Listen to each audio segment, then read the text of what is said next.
Yawa jama'a, duk wanda ya san bai yi complete din Ari wallet ɗinsa ba ga yadda zai yi.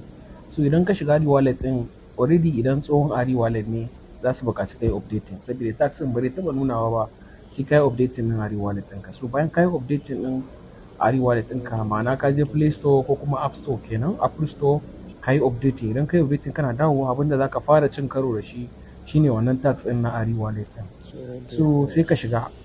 Idan ka shiga na buƙatan ka sa abubuwa guda uku ne: EVM wallet, Discord handle da kuma Twitter handle. EVM wallet kuma kawai MetaMask wallet ɗinka za ka shiga, sai ka ɗauko wallet address na Ethereum. Kawai Ethereum ERC20 ba, sai ka ɗauko wallet address na Ethereum ERC20 sai ka je ka saka a wurin. Shikenan abinda kawai za ka yi kenan. In ba ka da MetaMask za ka yi amfani da Trust wallet, amma ya kasance wallet address ɗin da aka copy na Ethereum ERC20. So idan ma ba ka da Trust wallet za ka yi amfani da Bitget wallet. Dan Allah, ba exchange wallet ba Bitget exchange wallet ba, Bitget Web3 wallet ko Bybit Web3 wallet ko OKX Web3 wallet ko Binance Web3 wallet. Duk wani Web3 wallet, Token Pocket, duk za ka iya yi da su. So har Ton wallet ma za ka yi amfani da shi, har Phantom wallet ma za ka yi amfani da shi, duk EVM ne.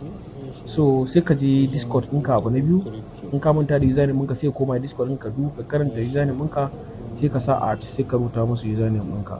Haka shi ma Twitter, shi ma idan ka manta sai ka je Twitter account ɗinka, ka je ka duba username ɗinka, sai ka zo ka saka musu yadda username ɗin yake, please ka saka musu. To amma kar ka damu, ko da ka yi mistake akwai daman da za ka iya gyarawa kafin lokacin ya ƙare, saboda an ba da lokacin da za a yi komai. So idan ka manta da shi kansa wannan ɗinka Twitter handle ɗinka, sai za ka iya zuwa ka duba, in ka dawo sai ka zo ka rubuta musu. Wayannan abubuwa guda uku su kaɗai ake bukata. Abin nan ba shi da wahala, kowa zai iya yi. Dan Allah ku daure ku yi kafin nan su cire wannan takin, saboda idan baka yi ba fa, ba maki baka da airdrop, ba ma ka da airdrop ne.